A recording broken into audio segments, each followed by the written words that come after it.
Yes, kakati bantu bange mbalamusizaako nnyo. Waswa Benon ge mannya gange wano ku YouTube yo channel yaffe eyitibwa Wakiso Media Uganda. Olunaku lwe ndi wano Wakiso Bukalango.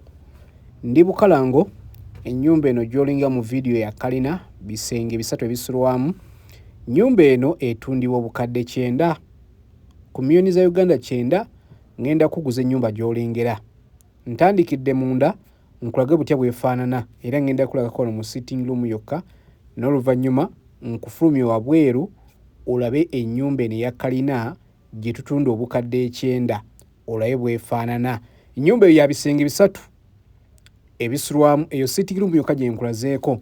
Kati behind view emabega waayo efaanana bw'etyo, etudde ku pooti erya 5 ku 7 wano Ndagaano. Bukalango Wakiso Koyima Road oba Kakiri Bukalango, ennyumba eno weesiŋŋaanibwa.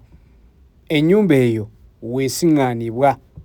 Etudde 5 ku 7, bisenge 3, erinamu obulaabulamuuko obutannaba kuggwa. Naffe tugitunda nga bw'eri, obukadde bwa Uganda 9. Kakiri Bukalango. Ennyumba eno weeri eri mu meters nga 5 okuva ku kolansi.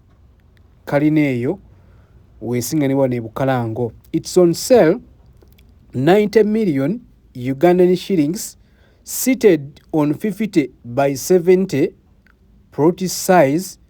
It is here in Wakiso Bukalango along Hoima Road, just 500 meters off Tamaka. It has got 3 bedrooms and a sitting room, 2 toilets inside. That is the behind view of it. We need 90 million Ugandan shillings.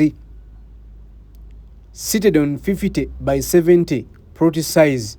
That flat house is on sale. Anybody who is interested in buying it, kindly inbox me on my numbers. They are there on the screen. You can inbox me on WhatsApp or call me directly. I'm ever available to talk to you. I'm ever ready to take you for inspection. It is located here, or it is found here in Wakiso Bukalango, just 500 meters off Tamaka. It has got 3 bedrooms. As you can see, the plot size is 50 by 70 feet. That's the plot size. That's our flat house, which is on sale here in Wakiso Bukalango. We need money, 90 million Ugandan shillings.